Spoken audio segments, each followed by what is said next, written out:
Shri Varahi natural ఫామ్కి స్వాగతం. నా పేరు ప్రగడ రాంబాబు. తూర్పుగోదావరి జిల్లా రాజనగరం మండలం నరేంద్రపురం మా గ్రామం. మనం వెనకాల చూస్తున్నది మా న్యాచురల్ ఫామ్. దొండపందిరి ఇది కనిపించేది. సంవత్సరం పూర్తయింది. లీప్ మైనర్ అటాక్ అవడం వలన, తర్వాత డౌన్ మిల్డో వలన, ఈ రెండిట్ల వలన పంట డ్యామేజ్ అవ్వడం జరిగింది. దీన్ని మరలా పంట తీసుకునే కంటే కూడా తొలగించి మరలా వేరే పంటకి వెళ్ళడం ఉత్తమని భావించి పంటను తొలగిస్తున్నాం. ఒకసారి చూద్దారండి. ఇదంతా ఎండిపోయింది.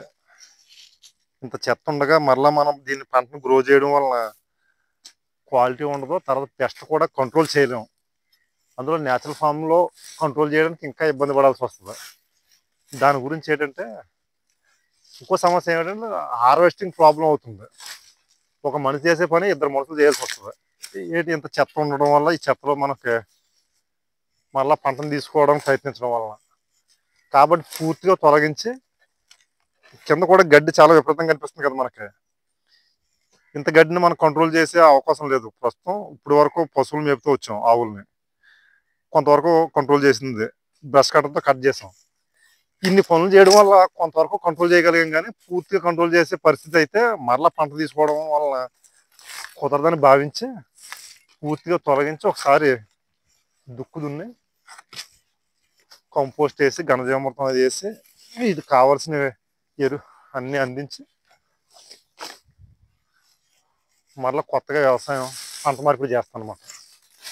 దానిలో భాగంగా ఈరోజు పంటను తొలగిస్తున్నాం. అక్కడ ఒక కాయ ఉంది. ఆ ఒకటి రెండు కాయల గురించి వస్తే సమయం వృధా అయిపోతుంది. అందులో శీతాకాలాన్ని ఒకటి తెగుళ్ళు బెడద ఎక్కువగా ఉంటుంది తీగజాతికి. మెయిన్ సమస్య అది. వేసవకాలం తీగజాతికి అనుకూలమైన వాతావరణం. వీటన్నింటినీ తొలగించి మనకి కనిపిస్తున్న కమ్మ ఉంది కదా, ఫామ్ ఆయిల్ కమ్మ. ఇది ఈ దొండపోత నాటినప్పుడు సపోర్ట్ కోసం కట్టాం. దీన్ని పట్టుకుని దొండ పందిరి ఎక్కడం జరిగింది. ఇది